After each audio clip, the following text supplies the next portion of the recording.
وعلى آله وصحبه ومن والاه. اللهم لا علم لنا إلا ما علمتنا إنك أنت العليم الحكيم. اللهم وتب علينا إنك أنت التواب الرحيم. سبحانك لا نحصي ثناء عليك أنت كما أثنيت على نفسك. أنت المقدم وأنت المؤخر وأنت على كل شيء قدير. اللهم اجعل جمعنا هذا جمعا مرحوما واجعل التفرق بعده تفرقا معصوما ولا تدع فينا شقيا ولا محروما. In the name of Allah subhanahu wa ta'ala, the most compassionate, the most merciful, all praise and thanks are due to him, and peace and blessings be upon his beloved Prophet Muhammad sallallahu alayhi wasallam. He who is guided by the will of Allah, no one can misguide him, and he who is misguided, no one can guide him except Allah subhanahu wa ta'ala. We do bear witness that there is no God but Allah, and Muhammad is his messenger. Assalamu alaikum wa rahmatullahi wa barakatuh. Today is our 37 session in the Seerah. Subhanallah. According to Brother Abdurrahman, exactly 1 year ago, in the 6th of June, last year, we started our first session of Seerah. So the first anniversary. And tomorrow will be our exact second anniversary of the tafsir session. Subhanallah. I did not know that, but he's, catching us exactly and tamaman on the... Allahumma salli ala Sayyidina Muhammad.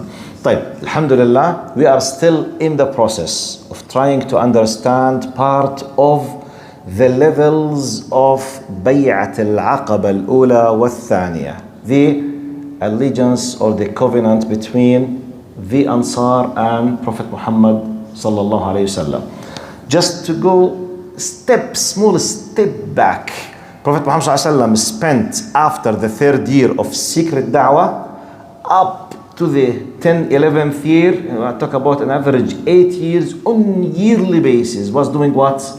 Exposing him. قال يعرض نفسه على القبائل. We need to know this, which means he was always exposing himself with his da'wah to every single possible opportunity from Arabs, from non-believers who used to come to do Hajj and Umrah on yearly basis. And by the way, for those, in case if we have new faces, Arabs, starting from Ibrahim alayhi salam, Hajj and Umrah, it was part of their culture.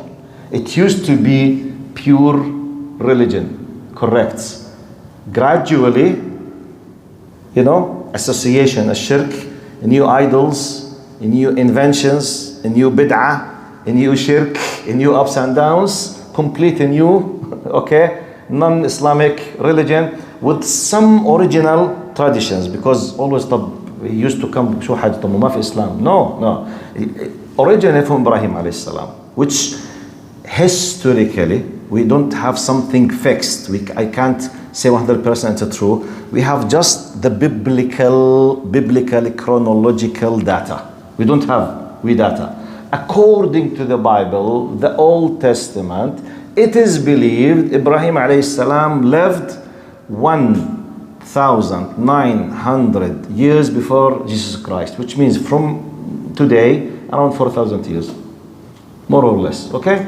Anyway, in case we are talking about a tradition for hundreds of years they used to go. So Arabs from the Arabic Peninsula, starting from monotheism through reaching to shirk and worshipping more than 300 idols on yearly basis, they kept coming to Mecca to do Hajj and Umrah, but with latest innovated version of mushrikeen type of or shape of religion. Okay, so that's why it was a golden opportunity for Prophet Muhammad sallallahu alaihi wasallam to keep exposing himself, trying all the time.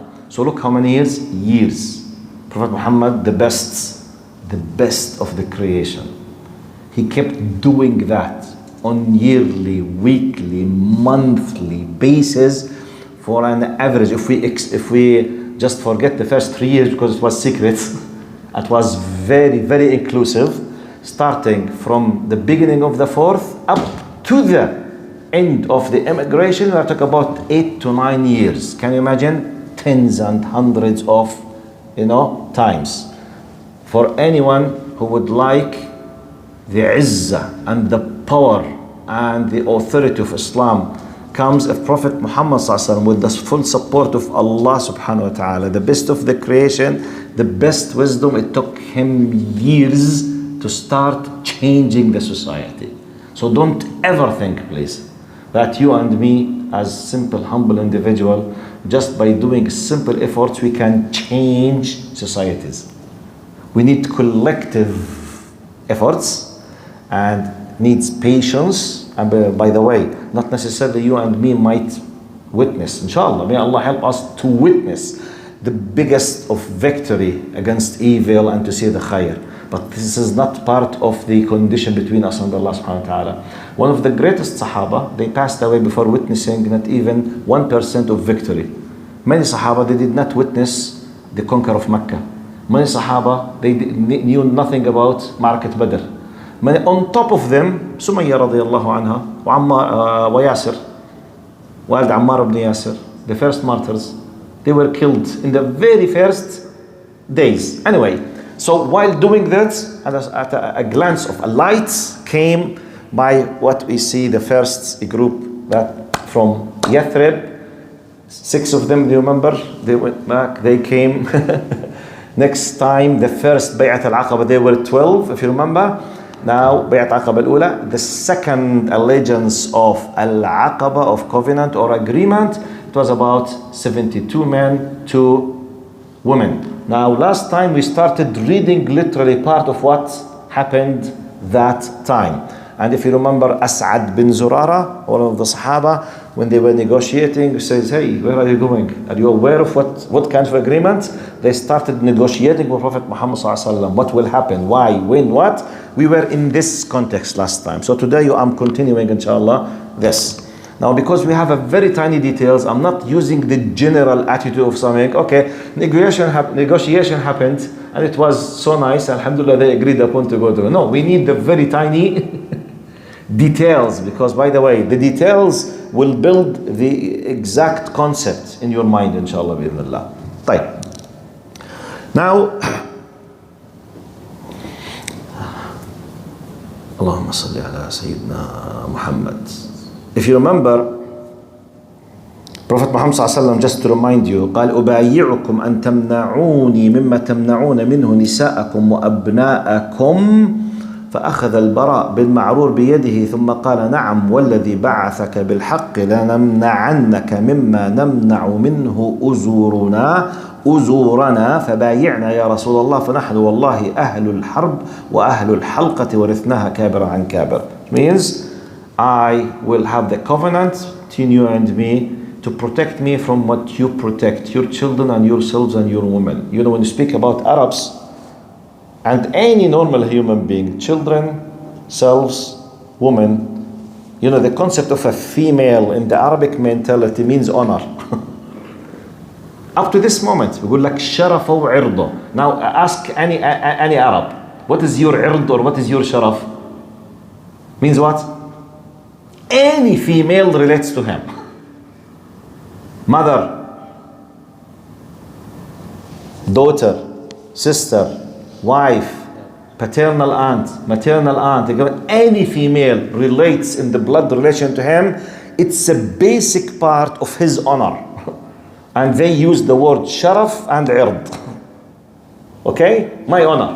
Which means if something touched this, my honor is missed or broken or destroyed. So by default, they fight to death for their honor. So their way of negotiations, he said, if you protect me as you protect your honor. Prophet Muhammad ﷺ used one of the highest levels of what they die for. And they said, yes, Ya Rasulullah. And even he used a very much more metaphorical, serious is. قال نمنعك منه ما نمنع منه أزورنا. Do you remember the izar? What is it? It's the piece of cloth that covers your private part. Ya Rasulullah, we'll protect you from what we protect, what comes under our clothes that covers our private parts.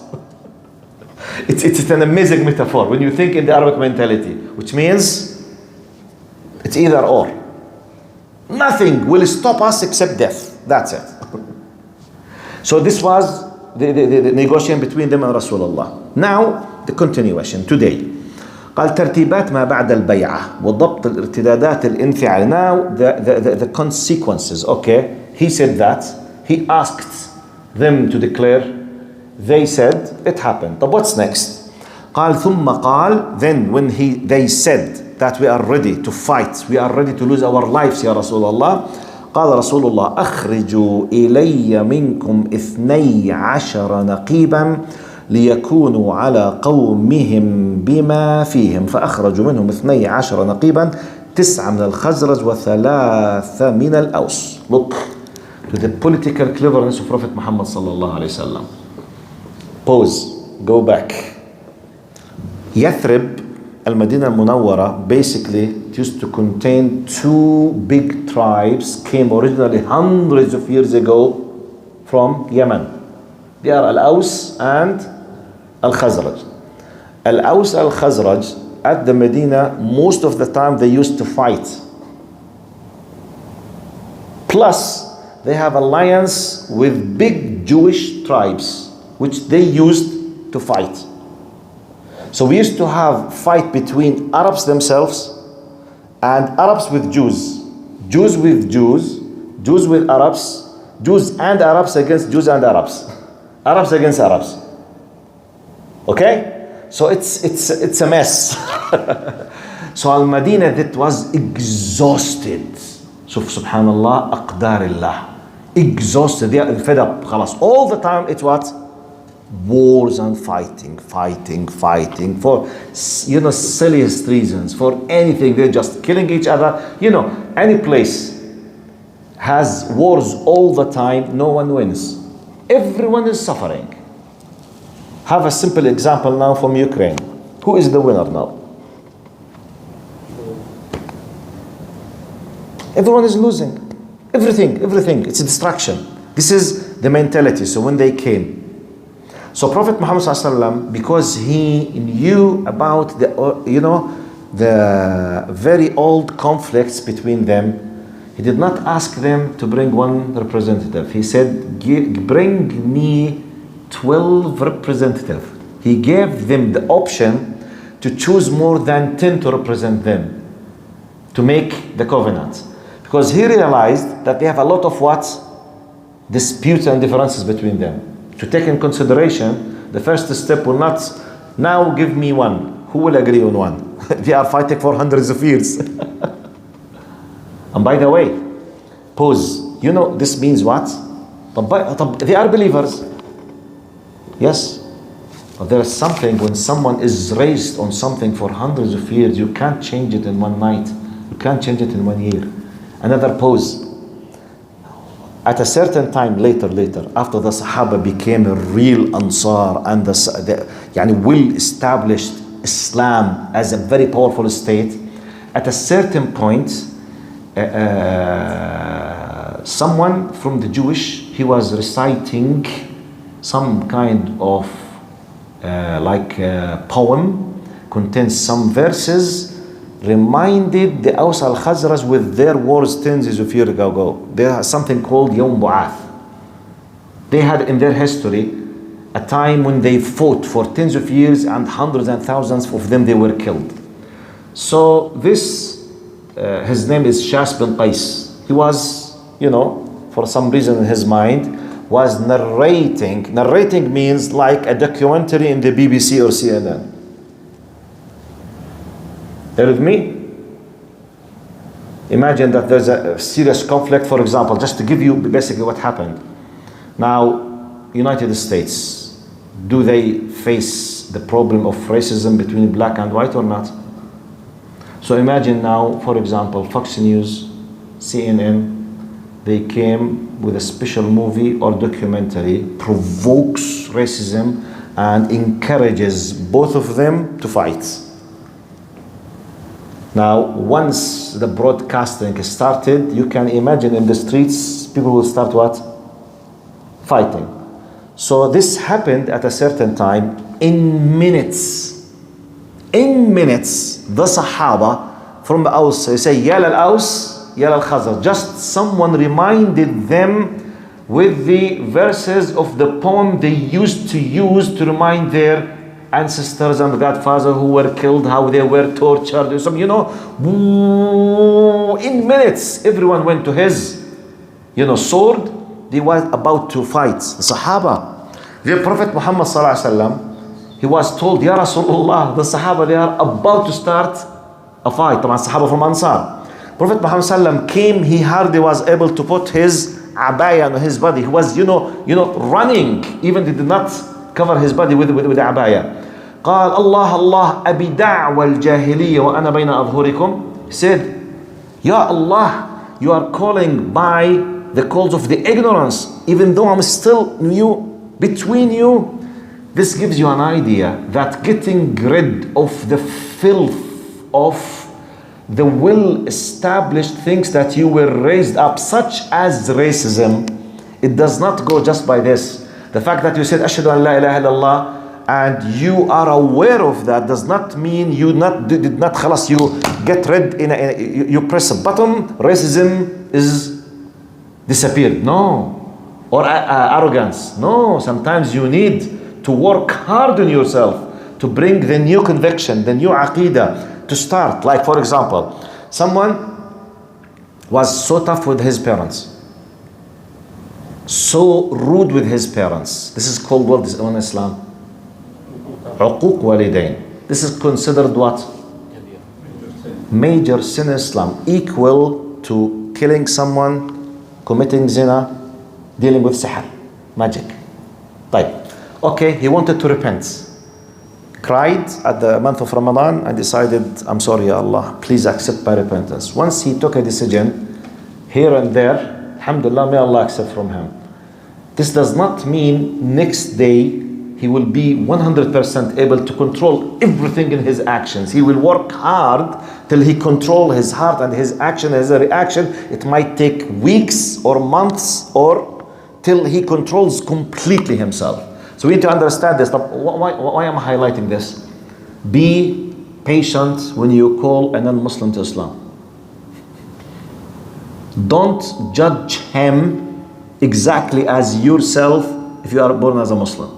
Just yesterday, I was watching a quick, short clip about a Muslim convert in America. I think he's from Texas. So part of his tradition, he wears the cowboy hat. You know it? It's part of his tradition. It's part of his character. You know the cowboy one. So he became a Muslim. And he was speaking in Arabic. Some kind of broken Arabic, but understandable Arabic. Which means he's not a new completely Muslim convert. With a beard like this, and he speaks 80% of Arabic, and he was about to be exploded. He came from a masjid. He was content. He said, can you imagine this, Imam? He saw me with this, and he declared my kufr because of this hat. He said, hey, you are doing tashabbuh bil kuffar. You are imitating. Hasbi Allah wa ni'mal wakil. This is an imam in a masjid in the United States. Because he saw him wearing the hat of the cowboys. Immediately, he considered him imitating non-believers. Therefore, his hukum is committing kufr. Hasbi Allah wa ni'mal wakil. No fiqh, no understanding, no depth, no context, nothing at all. ولك يا عمي تشبه بمين? This is his culture and this is his way of wearing. Imitating who? And who told you that having the cowboy one is an absolute sign of non-believers, and anyone does it will become a non-believer? And this was an imam. But my point, if the Sahaba were not able to control this kind of very difficult racism, to control it even after years, do you think a new Muslim revert, by being a revert, immediately will be able to do all? No. So this is one of the type. Forget the non-reverts. New practicing Muslim. By the way, the revert is almost like any Muslim who used not to practice Islam. And it happens. Sometimes someone, he did not even pray one single rak'ah in his life. And he might be using some kind of gold bracelets, for example, or necklace, or whatever, okay? With tattoos, with something. Those people, wallahi, I feel يعني sympathy with them, because you know some tattoos they can't change them. خلاص, it's fixed. Everything with tattoos. يعني هذا every time he comes to masjid, brother, this is haram. يا عمي والله he knows. خلاص يا عمي, what can I do? Shall I kill myself? Being patient, count to 10 when dealing with a new practicing, a new whatever, the wisdom. ولو كنت فظا غليظ القلب لانفضوا فبما رحمة من الله لنت لهم. So we need this kind of patience, understanding, and wisdom. Why I'm saying this? Prophet Muhammad, realizing this kind of deep conflict between them, he did not ask them just to fix this. Yalla, give me one representative. They will say, no, I don't accept you to represent me. No, you are not good. Hey, your grandfather killed my grandfather. They will fight now. Immediately he took a clever decision. Say, give me 12 representatives. I want to speak with them. Which means it's a clever, wise attitude, because this is not a priority now. The priority, we want to upgrade our gathering to have better, coherence between us, understanding. We plan, we don't, our enemy now too, know about our gathering. This was the message. قال فأخرجوا منهم 12 نقيبا. It was 9 from the خزرج, 3 from the أوس. وقد طلب الرسول صلى الله عليه وسلم منهم الانصراف إلى رحالهم. Look now I'm quoting part of a Sahih narration, and there is something very interesting piece of knowledge now. Look to the text. طلب الرسول الانصراف. After they did, and they shook hands with him, and they make the covenant. خلاص. He said, go back to your, groups, because every one of them came with the caravan of his people, and many of them, they were what? Non-Muslims. So the people of Yemen, Allahumma salli ala Muhammad, the pilgrims, they came from all over the Arabic Peninsula. So all of them, they were believers. Now the people of the Medina themselves, each group, each clan, each tribe has its own group. So they were amongst them. They left at night. You remember, after the first third of the night, they came secretly. So he said, just secretly return back to your, place, to your camps. قال وقد سمع الشيطان يصرخ منذرا قريش. سمع الشيطان يصرخ منذرا قريش.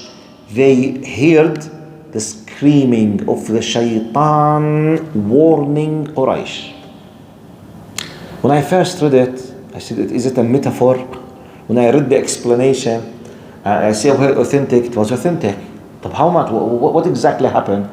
By the will of Allah, Iblis at that specific moment, he was the most depressed person on earth at that time.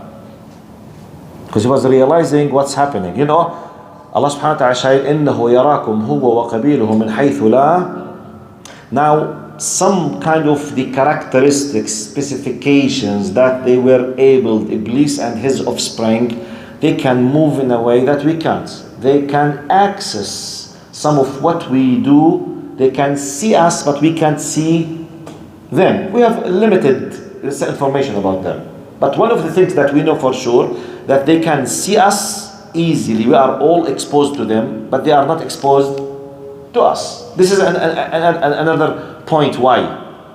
However, now Shaitan has a limited ability to do some certain things by the will of Allah subhanahu wa ta'ala.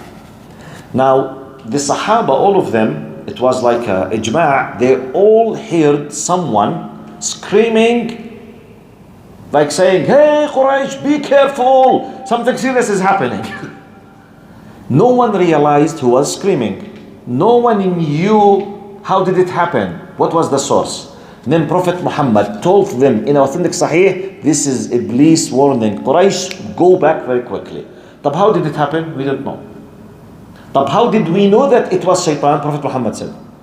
Even the Sahaba, for them, sometimes you hear a strange sound. You don't know what is it.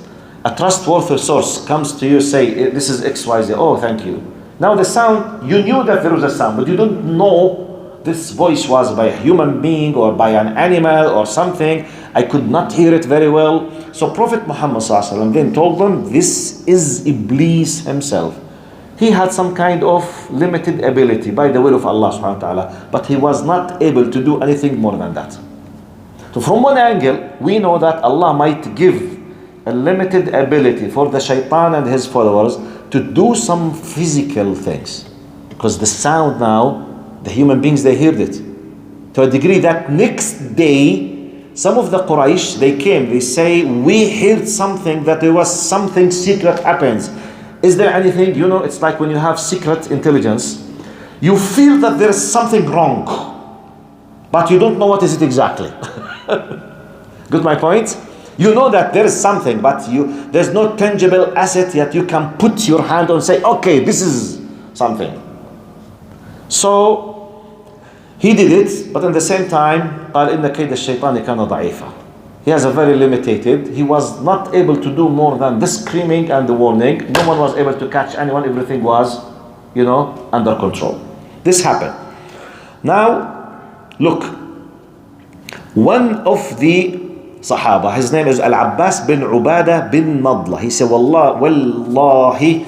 والله الذي بعثك بالحق إن شئت لنميلن على أهل منى غدا بأسيافنا. فقال الله صلى الله عليه وسلم لم نؤمر بذلك لكن ارجعوا إلى رحالكم فرجعوا إلى رحالهم. One of the enthusiastic Sahabi companions, you know, enthusiasm, الحماسة والتوقد والإنشاء. He said, يا رسول الله, we are a big number. We are the people of fights. If you wish, tomorrow, because they were in Mina doing the Hajj exactly as we do. Mina and Arafah and Muzdalifah and everything exactly. They were in Mina, camping in Mina. Said, if you wish, Ya Rasulullah, we can attack the mushrikeen by our swords. We are not an easy number. We are about 81. We can do, no. That's, still, we were not given the commandment to do this. Even though they have the rights, because they were tortured. They were killed. Logically, if they did, no one can blame them. Because already they were tortured. Many of them, they were killed out of torture. Yet, he say, no, we don't know. Because this is not my priority. And we don't want to let the people, you know, fight and attack each other. Even Prophet Muhammad ﷺ, after migration to the Medina, you know, he did not fight unless when they broke the covenant and they started attacking, and even the Ma'rakat Badr, which was completely by the will of Allah subhanahu wa ta'ala, the Sahaba and Prophet Muhammad, they were not there to fighting. They were behind the caravan to take part of their money. But Allah subhanahu wa ta'ala put them in what we call Al-Furqan. What is Al-Furqan? Al-Furqan. What's the meaning of Furqan in Arabic? Yes. Al-Furqan is the thing that distinguishes between two things linguistically. Anything that distinguishes between two things is called like a barrier between two things. Okay? Hajiz. Al-Furqan as a terminology, it is the thing that distinguishes between haqq and batil. It gives you clear vision about that this is right and this is wrong. This is good and this is bad. This is evil and this is nice and good. So Ma'rakat Badr, even Prophet Muhammad, we were not fighting. He was there just to take part of his money that it was stolen by attack and by the gangsters of Quraysh. But Allah subhanahu wa ta'ala decided, and because they insisted to come to fight, subhanallah, and the Ma'rakat happened, it was Al-Furqan.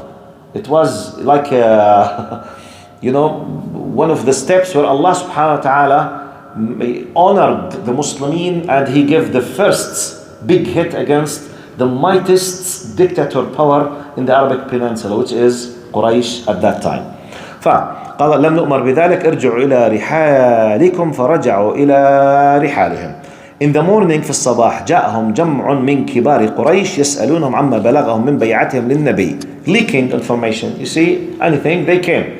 What happened? So the great leaders of Quraysh, they heard something, that there's something happened. Because, you know, when 72 person, they go, some people might have heard something. You know, part of the discussion. Something, but nothing sure. So they came and they start speaking with the mushrikeen from Al-Aws al-Khazraj. Hey, are you planning to do anything? They started to swear by their gods and by Allah. La wallahi, we are not, we are innocent. We did not do anything. And they were saying the truth. They did not know about their fellows from the Muslims that they were doing this secretly. So it happened. After that, next. Now, Dr. Al-Buti, in his book of Seerah, he says something very beautiful, and I want to stop by this point, and it could be a great lesson for us. البوطي يقول لقد اقتضت حكمة الله عز وجل أن يكون أنصار النبي الأول من غير بيئته وقومه حتى لا يظن ظان بأن دعوة الرسول صلى الله عليه وسلم كانت في حقيقتها دعوة قومية حاكتها رغبات قومه وظروف بيئته. Look, literally what he says, قال the wisdom of Allah subhanahu wa ta'ala has ordained that those who will support Prophet Muhammad, the first group, Al-Ansar, they will be complete external element out of his context, out of his place, out of his city, out of his tribe, completely. Like 500 kilometers, there is no connection between them at all. So that no one will think that this kind of a new religion, a new da'wah, a new call, it was nationalistic, because subhanallah. Now, one of the biggest way that Orientalists are attacking Islam for the last 200 years in their books, and many secular Arabs and many non-Muslims from Arabs, they keep attacking Islam. They keep claiming that Prophet Muhammad is not a prophet. Type. What else? No, he was just a genius. Look to how funny this claim is. They claim that Prophet Muhammad was not a prophet. But what was he for you? He was a very clever, genius Arab. He was planning to gather Arabs so that to gain the glory and the authority and the money, and he was brainwashing the minds of his followers and telling them, hey, there is something called the paradise when you die, when you go there, and there is 72 virgins are waiting for you, brother. Ooh, wow. And Arabs, they were very poor, very needy. They believed this big lie. This is their narrative. This is basically what they write in their books. And he was just clever, genius Arab. He wanted to gather Arabs around him to achieve glory and victory and authority and money for Arabs. حسبي Allah. In Jordanian language we say مجنون يحكي وعقل يسمع. Look, this claim is found in hundreds of Orientalist books. But let's come to the reality. Who were the biggest enemy for Prophet Muhammad? What was Quraysh for him? His direct people. What is the claim? He brought a new religion and copied from the Bible, Jews and Christians, and he fabricated and he composed a new religion, and he was claiming that a revelation came to him. It was just a big lie and all this kind of fake things, with the aim of having the power of the Arabs. Most of closed Arabs, they were his enemies. How come you can actually? He did not accept. You have tens of evidences to go with them, not even one step. قل يا أيها الكافرون لا أعبد ما تعبدون ولا أنتم عابدون ما أعبد ولا أنا عابد ما عبدتم ولا أنتم عابدون لكم دينكم ولي دين. What do you need more than that? Give me the proof for your lie. Well, unfortunately, they are called scholars. They have no problem to lie, no problem to attack me. By the way, no problem to take me as enemy, no problem. It could be your logical right to think that I'm your enemy. I can't stop you from that. No problem to think, look, no problem even to hate me. I can't stop you from hating me, but don't lie. Don't fabricate, don't bring fake news. The reality, Prophet Muhammad ﷺ, the majority of those who were attacking him, they were his people, the direct people. Who was Abu Lahab? His direct uncle. Who was Abu Jahl? From Quraysh. Who was Umayyah ibn Khalaf? They all of them from Quraysh. Now subhanallah, Allah knows in the ghaib that those liars will come at a certain time and they will give this claim. So because of his wisdom, exclusively, the real starting of the establishment of Islam was in complete different place geographically, in you people, in you culture, in you everything. There is no connections, and it was built on a covenant, no blood relation. Actually, the biggest and first battle in the history of Islam, it was against his people. So on what base you claim that it is a nationalistic, da'wah? On what base? You tell me, because sometimes people, they are influenced by these kinds of Arabs, when Arabs, they were fighting him, against him completely. They were fighting him. It's the same thing when as we say, يغفر. As long as I'm mentioning this, the same concept, because I see new faces. I did say this before, but I will repeat it very quickly. Now, one of our biggest things that you need to be sure from that Muhammad ﷺ is a prophet and not a genius person. Be careful. He is what? His عظمة, his greatness came not because he was a very nice person,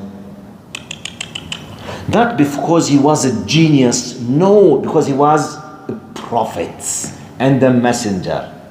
And by the way, this is a trap that some Orientalists like Montgomery Watt, or for example, you have a lot of Orientalists. When I say Orientalists, Western scholars from different countries, from France, from UK, from Holland or Deutschland, sometimes from Spain, sometimes Portuguese, sometimes Belgium, sometimes German, but the most famous historically Britain, France, and Germany. The most. You can one from Switzerland, 2, 3 from Belgium, 10 from Canada. From 16th, 17th, 18th century, at the time of the starting of the colonial powers coming to control our countries and killing the people and seizing these things. At that time, they were in need for what we have now in our world's intelligent, forces. Orientalists, they used to be supposedly academics, but in reality, 70% of them, they were Christian priests. 3 out of every 10, which means 30%, they were in our worlds now academic researchers. These hundreds, they were sent by their countries. They are playing more than one role. Now, 70% of them, according to my study, because I wrote researches about this, they were helping their countries to do a dual job. From one angle, searching Islamic civilization, understanding their culture through understanding ilm al-hadith, usul al-fiqh, the Quran, and all of these things. From another angle, to do da'wah for Christianity and to help their colonial powers to control the Islamic countries. Now the 3 or 30% of them, 1 out of 10, which is 10% of them, they were starting to speak fairly about Islam and Muslims. Some of them, they were a little, sometimes some rare of them, they became Muslims. But the majority of them, they created a lot of misconceptions against Muslims in their books. When you go back there, no means of communication or information about the reality except what you read. So they were afraid that people of Europe, they will be influenced by Islam. So one of the ways to stop this possible influence, to create what? Lies. Because simply, imagine someone who has different cultures, many religions, he does not feel happy, he worships 10 idols, there is no system, it has many political problems, because Europe at that time, for hundreds of years, you need to understand, because they call it Dark Ages. For hundreds of years, they call it Dark Age, Al-Usur al-Dhalam, Al-Usur al-Wusta, Dark Ages, medievals they call it. They were suffering. No knowledge, no ilm, they were fighting. If you hear the concept of feudal lords, Muluk al-Iqta'iyyin, you have the kings plus church. Together, under them you have feudal lords, nobles, and arms. The majority of the people, they were farmers, i.e. slaves. Okay? So it was completely something, that's why French Revolution happened. Anyway, at that specific time, some countries, they started coming to our country. Right? If European people knew the reality of Islam, what could have happened? Many of them might have come what? To Islam. Right? Politically now, to stop them from thinking about Islam, what is the quickest, best recipe that you need to apply to guarantee that they will hate this religion politically? Make lies. Evil, spread by sword. This prophet, he was a liar. He was an Arab desert man. He married from a young girl. He's a pedophilian, literally, okay? And such and such. What kind of fidelity religion is this? Khalas, guarantee, no one will think about it. Now, these things, now you can find these writings in a new version on the websites in the Arab worlds under the title of atheism, Arab al-Mulhidun, or secular Arabs. The same thing are repeated with a new wording and composing on the internet. The same thing, but with a new. How come you believe in this religion? Prophet Muhammad, he married from Aisha, she was 9. He's a pedophilian, spread by sword. You call it, I don't want this religion. Okay? So, I'm giving just you an idea now. Al-Buti here, he's saying Allah subhanahu wa ta'ala wisdom made Prophet Muhammad sallallahu alaihi wasallam start his da'wah with the Ansar so that no one will dare to say it was a da'wah based on nationalism. It has nothing to do with the blood or the race or the color. It has to do with the principle. La ilaha illallah Muhammadun Rasulullah. So put this in your mind when you think, when you say, for example, if you are reading something or exposed to something, or someone is trying to claim something else. طيب, we have just 5 minutes, huh?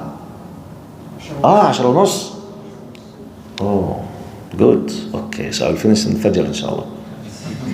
Okay? طيب, let me stop by this and try to enlarge this concept. Because I noticed at least about 20% of new faces now. Some of you might not have heard this concept. Prophet Muhammad sallallahu alaihi wasallam, and I said it many times, and I beg your pardon that I'm repeating, but it's very important. The most important thing in the character of Prophet Muhammad is that he is what? A prophet and a messenger, not anything else. Everything else comes later, but this is the point. Now, sometimes you'll find someone to let you feel that, oh, mashallah, you have a great prophet. He's a genius man. No, habibi, he is a prophet. Wow, he's a great leader. He is a prophet. Be careful. Because sometimes people, they play a very dirty game. They come to you in their writings, in their books, in their websites. They try to praise, okay, Muhammad as what?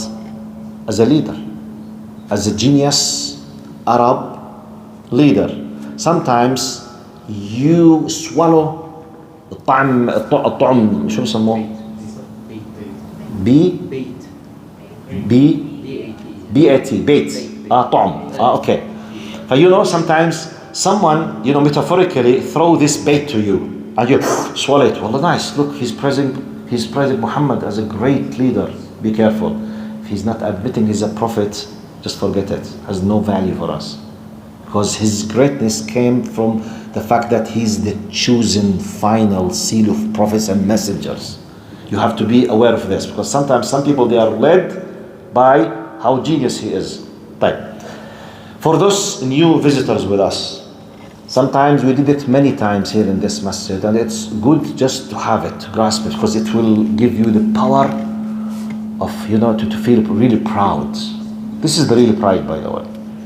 The real pride is what? To know what is your religion and why you should be proud, okay, of your religion. This is the real pride, inshallah. ليش تضحك? Don't misunderstand me. Why you are laughing? You are pushing me to say something as if I mean something, even though I'm very innocent والله. مشكلجية انت اخ منكم. Look, Prophet Muhammad sallallahu alaihi wasallam, as a prophet, how can I prove that the Quran is from Allah and not from Prophet Muhammad sallallahu alaihi wasallam? We said it many times, but very quickly. Prophet Muhammad, if it's up to Prophet Muhammad, according to the claim that he was an Arab nationalist, logically, his book, which was supposed he composed it, should be full of something that supports this claim. True or false? Logically, where is the mention of Khadija in the Quran? How many times Khadija was mentioned? 0. None. But Khadija was the most closed person to his heart. Second, the closed female to his heart, Aisha. How many times Aisha mentioned by her name? 0. But how many chapter it's in the name of Aisha or Khadija? 0. How many verses Prophet Muhammad made to take revenge against Abu Jahl and Umayyah ibn Khalaf and the rest by names? 0.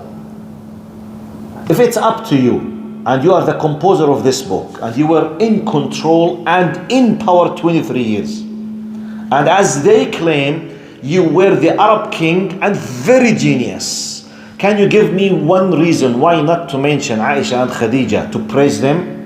Or can you mention to me why you were not fueling the hatred against your biggest enemy, i.e. Abu Jahl? Give me one reason why not to do it.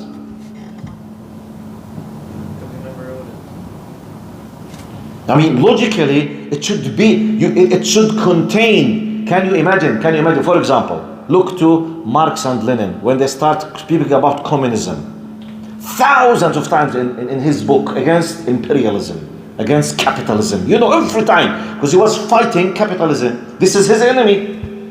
True or false? Why he was not taking revenge personally? Abu Jahl, he hurted him a lot. He's not mentioned. But yet, the only person that was cursed by name, it was his direct uncle. You explain it to me.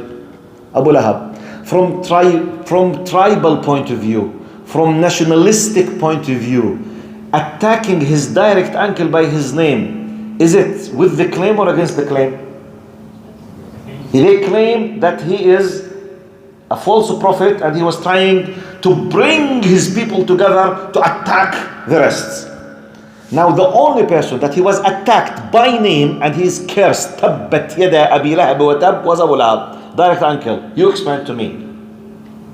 When someone tell you, your religion, you say, come, okay, I accept. How do you explain this? What? And I told you many times about Gary Miller, the Canadian priest. He's a Canadian. He's still alive now, who used to debate with Ahmed Didat about 35 years ago.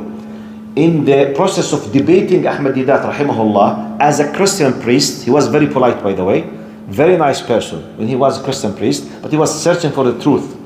Now, in his, searching for the truth, while trying to prove that Islam is wrong, he was reading the Quran. This happened about 30 years ago.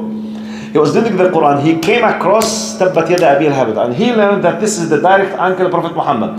Then he learned and he read that Abu Lahab knew about the revelation of this chapter, and he lived 10 years after. So he just logically asked himself a very basic common sense question.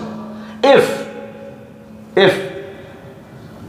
Abu Lahab decided just to claim that he's a Muslim from hypocritical point of view just 1 week, what could have happened with Islam? Completely destroyed. But who's on earth will put himself in this embarrassing situation? It's like me, for example, challenging you. I say, by Allah, it's impossible for you to not speak Urdu. For example, you are an Arab. طب what if you spared 6 months and you became expert in Urdu? What will happen to you? This is nonsense to challenge you with it. تبت يدا أبي لهب وتب ما أغنى عنه ماله ما كسب. Woe unto thee, he is the cursed, he is the insulted. طب يا عمي, you don't know the ghaib. طب where did this man brought or bring this trust from? The one who knows the ghaib. So he was challenging. Gary Miller became a Muslim because of this. And many, many examples. Now, we put in the same context. He did not mention Khadija, the most beloved. Aisha, the most beloved. His Quraysh tribe.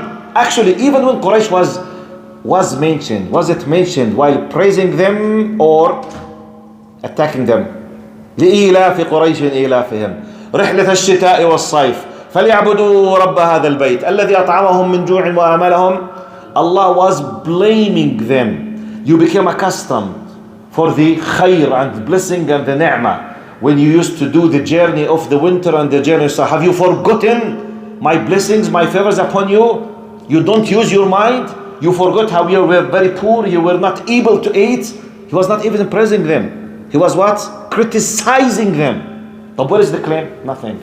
But why not to do X, Y, Z if he is just... No. You have tens of us, subhanallah. And let me finish by this. One of the amazing that I always would like to repeat it for the new visitors. One of the biggest enemies of Islam when it started from political point of view basically is Roman Empire. True or false? You know, Romans, they gathered in Mu'tah and in Tabuk 200,000 at that time. Do you know what this means, 200,000 at that time? 1400 years ago, 200,000 soldiers. In our understanding now, as if someone has prepared an army of 15 to 20 million soldiers. When you think about the difference of the time, 200,000, 100,000, European Christians, 100,000 Arab Christians to fight Muslims because they started to do type. So politically, they were top enemies or not? Type. Yet his book contains a special chapter called Maryam, and you have a chapter of Al-Imran, and in Al-Imran we have واذكر في الكتاب مريم إذ انتبذت من أهلها مكانا شرقيا فاتخذت من دونهم حجابا فأرسلنا إليها روحنا فتمثل لها بشرا سويا. And the rest of the ayat, special chapter about Al-Imran, special verses about Zakaria, special verses about Imran, special chapter about Maryam defending her chastity and purity and talking about how great this woman was. But this woman is one of the most important figures that praised by your enemy. True or false? Give me a logical explanation for that. By the way, no explanation except he is a prophet. Because logically, humanly, he should be what? Dehumanizing them. If you were Prophet Muhammad and you established this Islam, do you think you will think for a moment to praise Maryam alayhi salam? She is the mother of from their point of view, of Jesus Christ, who is the most important figure in their religion. And politically, they are your enemies. They are fighting you. They are killing you. How come you praise the Virgin Mary? How come? For what? He did not praise Khadija or Aisha or Quraysh or type. Did Prophet Muhammad mention one single word directly or indirectly about his father or his mother? And by the way, do you know that we have a dispute in Ahl Sunnah whether his fathers and mothers, they are believers or not? We have a dispute, which means, there's not one single, actually there's a hadith sahih. Prophet Muhammad sallallahu alayhi wasallam, when they were traveling in one of the travels, he came by a very old grave. So he asked them to stop. Then they went to the grave and started, crying heavily and deeply. They say, Ya Rasulullah, what's this? This is the grave of my mother. قال استأذنت ربي أن أزورها. I asked the permission from Allah to visit. I was given the permission. فاستأذنت ربي أن أستغفر لها فلم يؤذن لي. I asked Allah to ask forgiveness for her. I was not given the permission. And Prophet Muhammad, he designed this religion and he made it perfect for Arabs to make an Arabic religion. He was not defending, praising his father or his mother, or his uncle, actually asking him, not praising, and praising his enemies. I'm giving you just a simple logic how to be very powerful when talking to others about the most important great thing in Islam, which is, it is the only and last preserved, purified revelation with the last prophet, period. It's not my property, not yours. So when you speak to someone, by the way, make her aware that I'm not giving you my personal production. This is not an item that I'm producing back there in Jordan or in Palestine. It's not a souvenir. Oh, nice, from Jerusalem. You are from Hebron. Nice, give me. No, Habibi. This is the design of Allah, the religion of Allah. Allah is the one who sent the revelation. And Allah is the one who decided what is right and what is wrong. And He preserved it in the book of the Quran. And the preserved Sahih Sunnah and what came from the ulama basically represent this. I'm not doing a favor for you to think I'm better than you and me. This is the revelation of Allah. I feel proud that Allah has chosen me and I ask Allah to protect me to stay on the right path. And I must convey this message to everyone around me, Muslims, non-Muslims, non-practicing, regardless of their ethnic origin, regardless of their color. Because anyone accepted by saying one word, he will become a member in this society immediately. No one can stop him. And by the way, this is a really self-identifying thing. Islam. Yani, once you decide to say Ashhadu an la ilaha illallah, you have declared yourself as a Muslim. No one can stop you. But can I identify myself as an American and immediately I take a citizenship?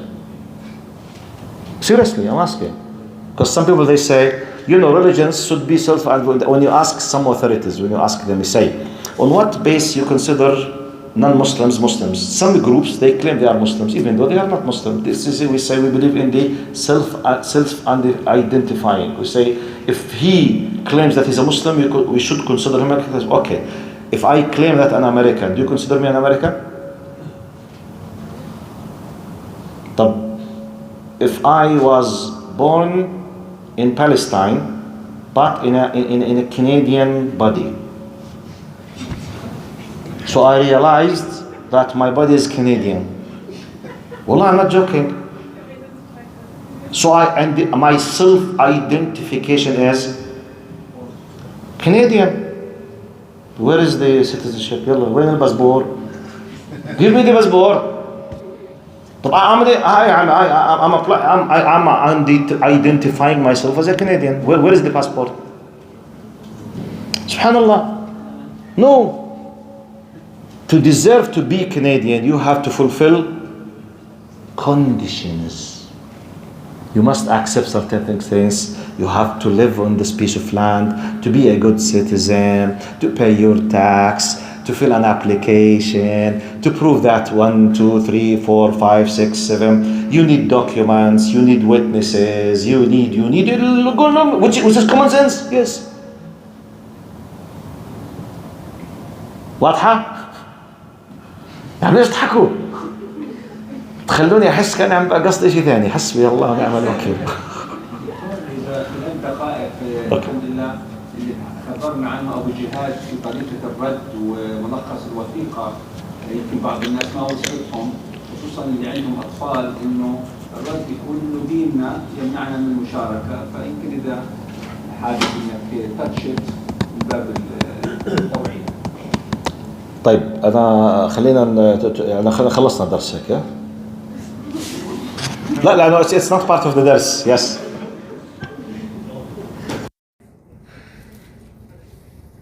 طيب